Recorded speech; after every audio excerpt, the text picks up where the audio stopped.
रुचि सुबह सुबह नहाकर अपने कमरे में आई होती है और दो कपड़े लेकर बैठ जाती है।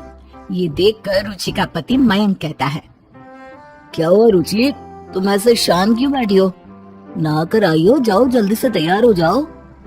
क्या तैयार हूँ मयंक जी, दो कपड़े हैं, रोज रोज यही पहनकर निकल जाती हूँ कमरे से बाहर।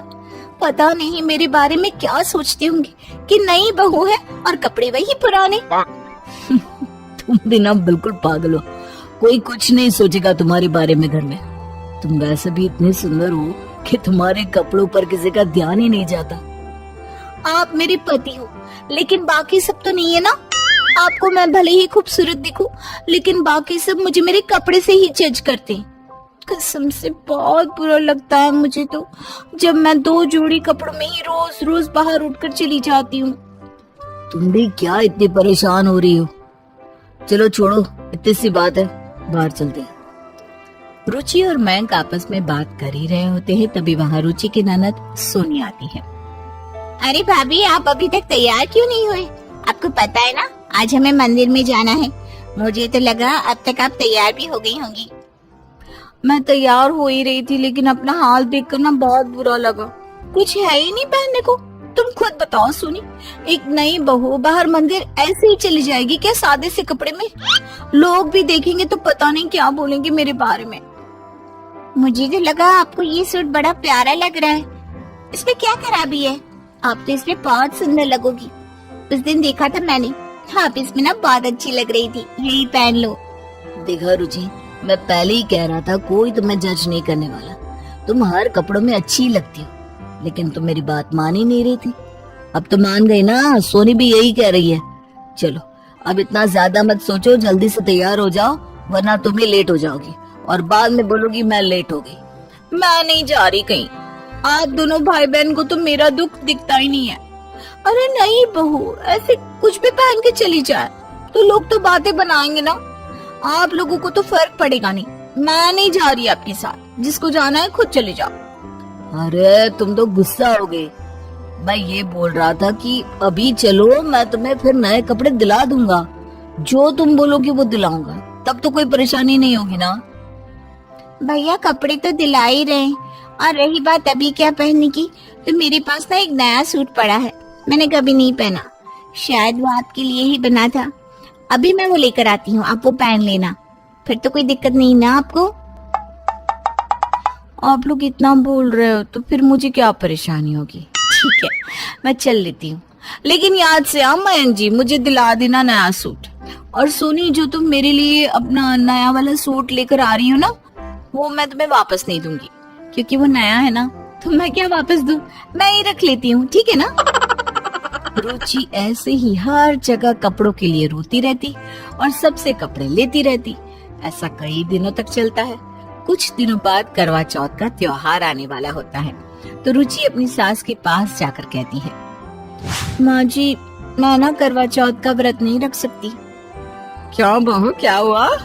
करवा चौथ का व्रत तो हर सुहागन को रखना चाहिए, और तू है कि मना कर रही है? माँ जी आप ही बताओ, करवा चौथ का व्रत लाल नई साड़ी पहन कर रखा जाता है, और वो भी दिन में अलग पहनी जाती है, रात के समय अलग। लेकिन मेरे पास तो कुछ है ही नहीं, और ना ही इन्होंने मुझे पैसे दिए कुछ नया लाने के लिए। अब मैं कहाँ से कपड़े लाऊं, आप बताइए। अरे बहू, बस इतनी सी बात के लिए करवा चौथ का व्रत रखने से मना कर देगी? तुझे पता है ना, पति की लंबी उम्र के लिए रखा जाता है ये व्रत, और तू बस एक साड़ी के लिए अपने पति की उम्र के साथ खेल रही है। ये तुझे गलत नहीं लग रहा क्या? सही कह रही हैं आप माँ जी, लेकिन ये भी तो सही है ना कि लाल साड़ी ही सुहाग का प्रतीक होता है। अब जब मेरे पास वो साड़ी नहीं है तो मैं क्या करूंगी? खैर छोड़ो, जाने दो, आपको मैं ही गलत लगूंगी। अरे ठीक है, अब कपड़ों का रोना मत रो। अगर तेरे को लाल साड़ी चाहिए ना तो मैं दिला दूंगी, लेकिन तू मेरे बेटे के लिए करवा चौथ का व्रत जरूर रखेगी, क्योंकि मैं नहीं चाहती कि मेरी बहू और लोगों से अलग जाए। माँ जी एक बात और कहूँ, मतलब अगर आप बुरा न माने तो। अरे बोल दे बहू, जो बोलना है। आपको पता है ना, कुछ दिनों बाद मेरे भाई की शादी है, और मेरे पास शादी में पहनने के लिए कुछ भी नहीं है। और आप दिला ही रही हो तो उस दिन के लिए भी दिला ही देना, मुझे भी अच्छा लगेगा कि मेरी सास ने मुझे इतना सब दिलाया है। और वैसे भी आप मुझे मना तो करोगी नहीं क्योंकि आप मेरी प्यारी प्यारी प्यारी सास हो। बिल्कुल बहू बिल्कुल, इंसान को कैसे मनाना है ये सब तो कोई तुझसे सीखे, क्योंकि पहले तो तू कपड़े के लिए रो रही थी और कपड़े मिल गए तो सीधा सर पर चढ़कर अपनी भाई की शादी के लिए कपड़े मांग रही है। तुझे पता है ये सब कितना महंगा आता है, और तू एक में तो मानने वाली है नहीं। माँ जी अब आप बताओ, महंगी सस्ती के चक्कर को देखकर मैं अपने भाई की शादी में कुछ अच्छा पहनूं ही ना, है? नहीं दिलाना तो साफ मना कर दो, मैं कुछ और देख लूंगी।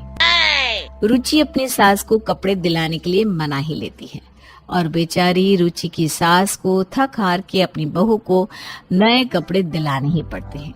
ऐसा कई बार होता है।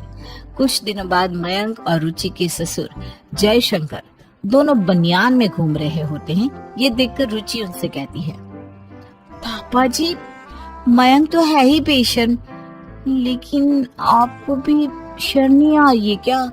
घर में एक बहू है, जवान बेटी है, और आप हो कि बेशर्म होकर बनियान में घूम रहे हो, थोड़ी तो शर्म रख लो। इसमें शर्म वाली क्या बात है? जब हमारे पास पैसे ही नहीं कपड़े खरीदने के तो बनियान में घूमना ही पड़ेगा ना। और मुझे तो ऐसा भी लग रहा है कि आज बनियान में घूम रहे हैं, कल को नंगे घूमते नजर आएंगे हम दोनों। आप दोनों बैंक में अच्छी नौकरी करते हो और इतने पैसे कमा लेते हो कि कोई मांगने आ जाए तो देते थक जाओ, तो पैसे कम ना हो। और आप दोनों ये कह रहे हो कि पैसे नहीं है? अरे पागल किसे बना रहे हो? मैं भी इसी घर में रहती हूँ, सब देखती हूँ। बहू मयंक बेटा गलत कहाँ बोल रहा है? अब तुम खुद बताओ, सारे पैसे तो तुम्हारे नए नए कपड़े खरीदने में चले जाते हैं, फिर भी तुम्हारा रोना बंद नहीं होता।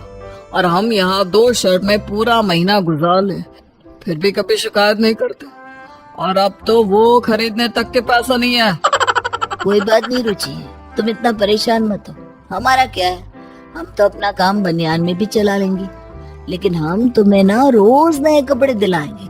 बिल्कुल, अब तो कोई परेशानी नहीं है ना तुम्हें, और अगर है तो पहले बता देना, हम बनियान पहनना भी छोड़ देंगे अब।